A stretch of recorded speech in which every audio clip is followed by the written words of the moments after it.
Hello दोस्तों, क्या आप भी मेडिकल फील्ड से हो या फिर किसी हॉस्पिटल और हेल्थ सेक्टर में कर रहे हो काम, या आप कर रहे हो नीट की तैयारी? अगर हाँ, तो ये वीडियो आपके लिए बहुत ही बेनिफिशियल होने वाली है, क्योंकि आज मैं इस वीडियो में बताने वाला हूँ मेडिकल टर्मिनोलॉजी के बारे में।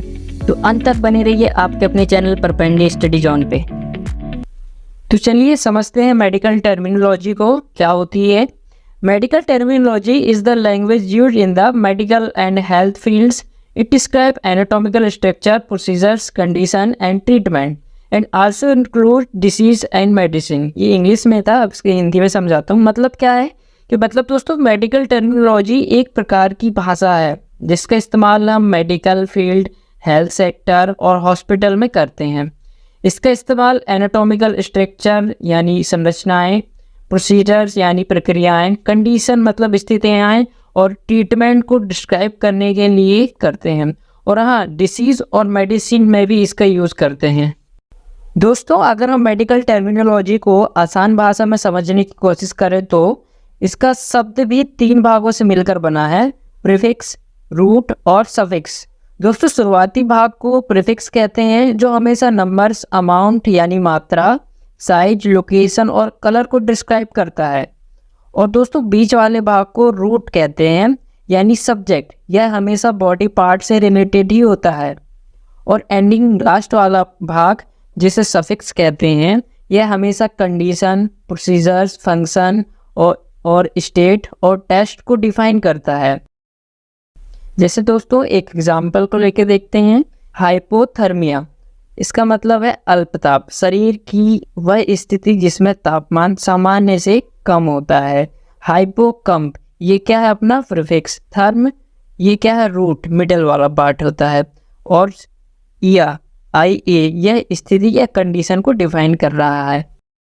दोस्तों, मेडिकल टर्मिनोलॉजी में कुछ प्रीफिक्स, अमाउंट और साइज में जो यूज होते हैं उनके उदाहरण को हम देखेंगे, जिसमें पहला है हाइपर। हाइपर का अर्थ है हाई, बियॉन्ड, एक्सेसिव, अबव और नॉर्मल। हाइपर का अर्थ है उच्च, परे, अत्यधिक या सामान्य से ऊपर। उदाहरण के लिए हाइपोग्लिसेमिया, जिसका अर्थ है high sugar in the blood, sugar की मात्रा ब्लड में अधिक है, जिसके लिए हम क्या शब्द इस्तेमाल करते हैं, हाइपरग्लिसेमिया। इसमें प्रीफिक्स क्या है, हाइपर।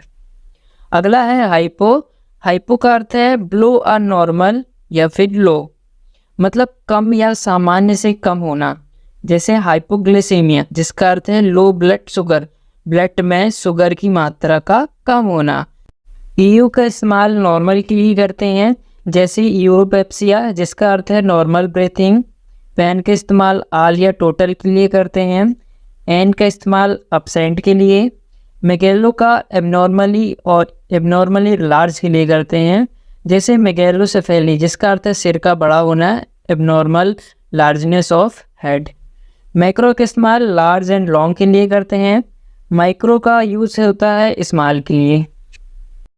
मेडिकल टर्मिनोलॉजी में न्यूमेरिकल्स का भी यूज़ होता है, जिसमें सिंगल के लिए हम मोनो का इस्तेमाल करते हैं, डबल या 2 के लिए हम डाई का, ट्रिपल या 3 के लिए हम ट्राई का इस्तेमाल करते हैं, 4 के लिए हम क्वाड, और बहुत सारे यानी मैनी या लॉट के लिए पॉली, और फ्यू या वेरी लिटिल, कुछ सेवरल्स हो तो उसके लिए ओलिगो का यूज़ करते हैं। स्पीड के आधार पर भी हम मेडिकल टर्मिनोलॉजी का यूज़ करते हैं, जिसमें टेकी और ब्रेडी शब्द का यूज़ करते हैं। टेकी का अर्थ है रैपिड या फास्ट, ब्रेकी का अर्थ है स्लो।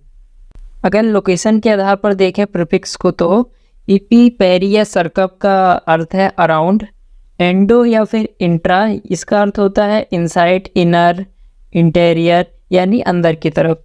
एक्सो और एक्स्ट्रा का इस्तेमाल हम आउटसाइड या आउटर यानी बाहर की तरफ करते हैं। इंटर का अर्थ है बिटवीन। पैरा का इस्तेमाल हम नियर बाय यानी के पास, इसके लिए इस्तेमाल करते हैं। और मीडियो मतलब मिडल, मध्य। मेडिकल टर्मिनोलॉजी में कलर्स का भी यूज़ होता है, उनके भी नाम अलग अलग हैं, चलिए देखते हैं। दोस्तों, वाइट के लिए हम ल्यूको का इस्तेमाल करते हैं, रेड के लिए एरिथ्रो, और ब्लू कलर के लिए हम साइनो का इस्तेमाल करते हैं, ग्रीन के लिए क्लोरो, और ब्लैक के लिए मेलन का इस्तेमाल करते हैं। फ्रेंड्स, अभी तक हमने प्रीफिक्स के कुछ एग्जांपल्स को देखा। अब हम रूट वर्ड्स यानी बॉडी से रिलेटेड कुछ जनरल वर्ड्स को देखते हैं। किसको क्या कहते हैं। दोस्तों बॉडी के लिए हम होमियो का इस्तेमाल करते हैं, हेड के लिए सेफेलो होता है इसमें, नेक को मेडिकल टर्मिनोलॉजी में सर्व कहते हैं, चेस्ट को मेडिकल टर्मिनोलॉजी में थोरेक्स या थोरैको का इस्तेमाल होता है, एब्डोमिनल का यूज़ होता है एब्डोमिनो के नाम से, पेल्विस को पेल्वी या फिर पेल्वो के नाम से होता है, पेरिटोनियम ये क्या होता है, पेरिटोनियम अपने एब्डोमेन की सीरस मेम्ब्रेन होती है जिसका मेडिकल टर्मिनोलॉजी में पेरिटोन कहते हैं। स्किन को दोस्तों डर्म कहते हैं, जैसे एपिडर्मिस वगैरह होती है ना, स्किन को डर्म से याद रखिए।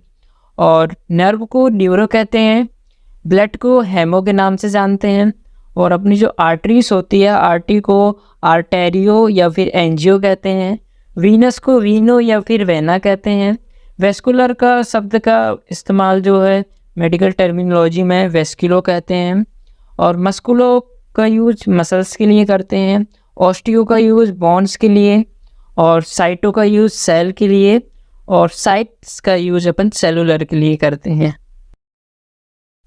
चलिए अब सफिक्स के एग्जांपल्स को भी देख लेते हैं। सफिक्स यानी ये जो होते हैं अपने रूट वर्ड्स के लास्ट बाद में इस्तेमाल होते हैं, जैसे ओलॉजी या स्टडी ऑफ है, इसका एग्जांपल होता है अपना टर्मिनोलॉजी, इसी में देखिए इसी में ओलॉजी जुड़ा है।